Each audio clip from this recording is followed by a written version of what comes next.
Namaskar, I am Dr. Ankit Parakh and I work as a consultant in pediatric pulmonology, allergy and sleep medicine at Children's Chest Clinic, New Delhi.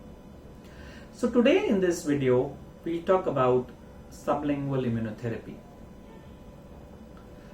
Now as we know, immunotherapy is a form of treatment which we use for certain allergies.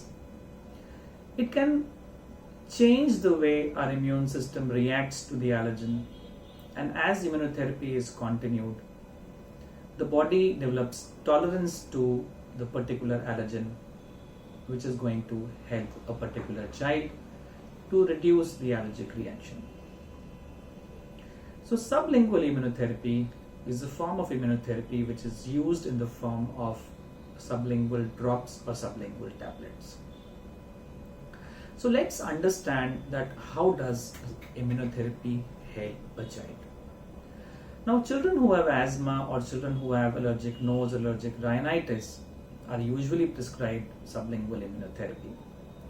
Now as sublingual immunotherapy is continued, children will have fewer symptoms of asthma, the amount of cough will decrease, the flares or the asthma attacks which are happening would reduce, their lung functions will improve, and as this happens, we would be able to reduce the amount of medicines which the child is getting.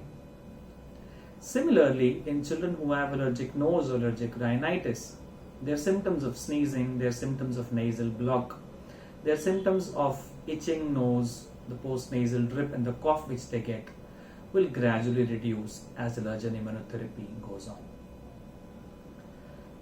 Now, how is sublingual immunotherapy given? So sublingual immunotherapy is given in two ways.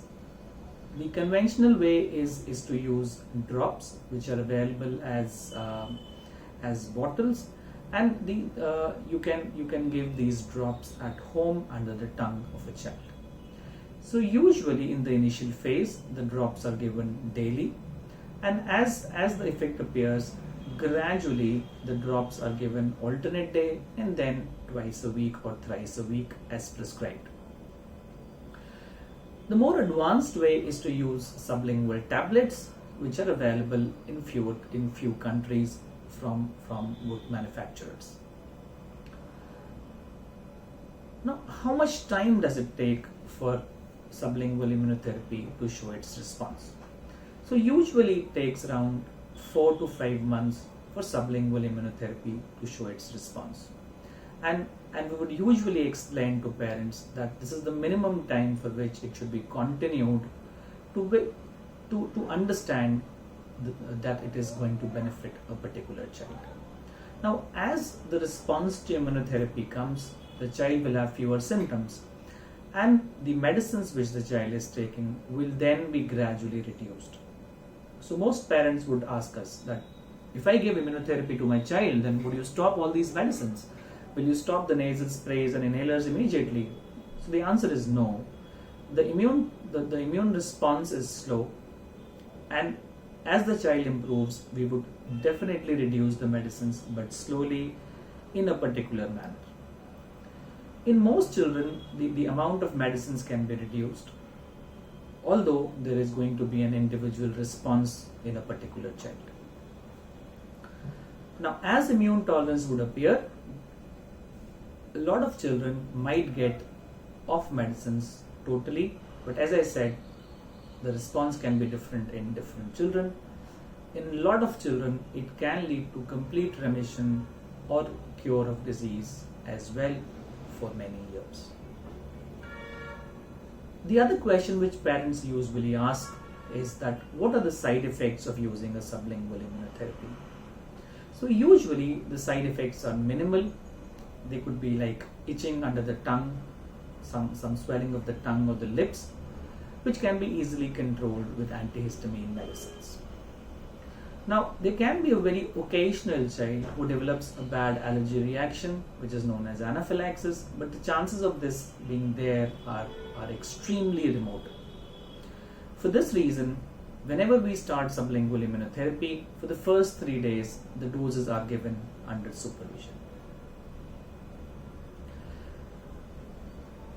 Now, if a child has allergies in the form of asthma, allergies in the form of allergic nose, or allergies in the form of insect bite allergy, then the child should undergo an allergy testing to understand to what allergen the child is sensitized to.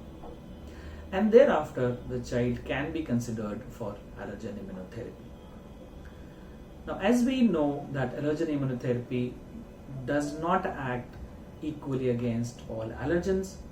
For some allergens, it gives a very good response, like dust mites, like cat dander, like grass pollens. It may not be as effective as for other allergens. So, for allergen immunotherapy, we have to choose our children carefully. So, for more information on sublingual immunotherapy, do log on to our website ankitparakh.com.